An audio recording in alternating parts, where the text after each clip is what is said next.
İndi birinci sual budur. Kitabı kim oxumalıdır? Cavab. Kitabı axtarışda olan adam oxuyur. Bu nə deməkdir axtarışda olan adam? Ərəb dilində sual sözü istəməkdir. Sail, yəni istəyən. Dilənçiyə qədim vaxtlarda mən eşitmişdim, dədə-babalardan sail deyirdilər. Bəli, bəli. Yəni istəyən. Qədim bədii ədəbiyyatda da var. Var, bəli, sail. Quranda da var da səələ sailun bi'azabin vaqi. Bir sail soruşdu.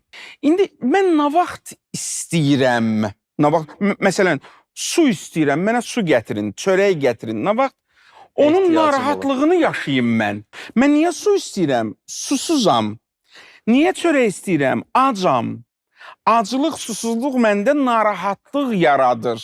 Sual, istək narahatlıqdan doğur. Əgər mən susuz deyiləmsə, su istəmirəm. Ac deyiləmsə, yemək istəmirəm. Mən bilməyə, dərk etməyə hansısa mövzuları ac deyiləmsə, narahat deyiləmsə, mən kitab neyinirəm oxumağı?